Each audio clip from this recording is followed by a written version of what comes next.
Welcome back to the next installment of the AP Chemistry Chapter 12 Gaseous Equilibrium Problem Set. Let's take a look at Problem 43 Part B. In Problem 43 Part B, you're building from what you just discovered in 43 Part A, where you figured out the pressure of the two gases, the carbon dioxide and the ammonia. But now you're asked what percentage of the solid actually decomposed. So if you look at the chemical equation, you can see that there's a 1 to 2 to 1 ratio. And so if you want to find how much of this stuff, the solid compound, decomposed, you can relate it in a 1-to-1 way to the amount of carbon dioxide that was produced. Remember, the volume here is 10 liters as well. So what you'll do is you find the number of moles of carbon dioxide gas that were created, use ideal gas law, and you've got a 1-to-1 ratio there. So rearrange the ideal gas law, the number of moles N of CO2 is equal to the pressure of CO2 times the volume divided by the gas law constant and then multiplied by the temperature in Kelvin, of course. You can find out that 0.157 moles of CO2 were created, therefore 0.0157 moles of the solid were decomposed. If you convert that back into grams, then you can find the mass that was decomposed, and then if you divide that by the total amount that you start with, you'll see that 16.4% of the substance decomposed. Part C of number 43 asks if this data indicates a slow decomposition, and the answer is no. We haven't even played with any of the kinetic stuff yet, so we don't know much about the rate at which things go. We can just talk about if they go or don't go.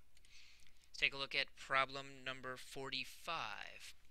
In problem number 45, you're given an equation where hydrogen cyanide gas is in equilibrium with dicarbon dinitride and hydrogen gas, and the K value is 0.17.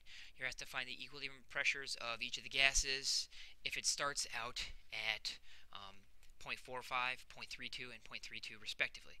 So your task is to find Q, the reaction quotient, to see if this reaction will go backwards or forwards. So you plug in your values, and notice this one is squared on the bottom here. Do you remember why? It has to do with the coefficients, and you find out that the Q at this particular moment is 0.506, which is greater than the K of 0.17.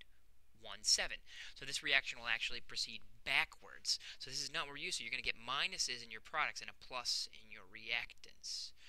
So you can solve out by plugging in 0.45 plus 2x in your denominator and squaring that, and then 0.32 minus x on the top twice, so it ends up being 0.32 minus x squared.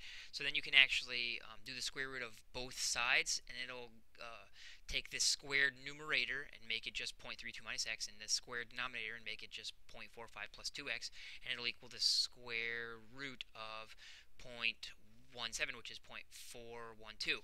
Then you algebraically solve out for x, and you can find out that x is equal to 0.073 atmospheres. And so you go back in your icebox, and this is a great organizational tool. You add 2 times 0.073 atmospheres, and you subtract 0.073 atmospheres from these two products, and you'll get what your equilibrium concentrations are. And I guess the question technically asked what the pressure of each of the gases were. So 2 of the 3 of them will be the same at 0.247 atmospheres. That's the 0.32 original minus the 0.073 atmospheres. And the third one, the reactant one, will actually be 0.596 atmospheres. Let's take a look at 57. In problem 57, you're asked to consider an equation where you have hydrogen gas working with iodine gas to create hydrogen iodide or hydrogen monoiodide. You're given the delta H for this reaction. You're also given a K and a specific temperature. Then you're asked what the K is at a different temperature. Remember, equilibrium constants, K's, change temperature-wise. They can be shifted. So you're using a Clausius-Clapeyron-like equation right here, and you're just plugging in your known values. Make sure you're careful about the signs and the units. So you have to pay attention to whether things are negative or positive. This is a negative enthalpy value here. And then you have to pay attention to the fact that this is actually kilojoules, and your constant R is going to be 8.31 joules. You must use Kelvin on this one. Put your Kelvin values in here, and then you're going to solve out. In this one, you're trying to find what K2 is.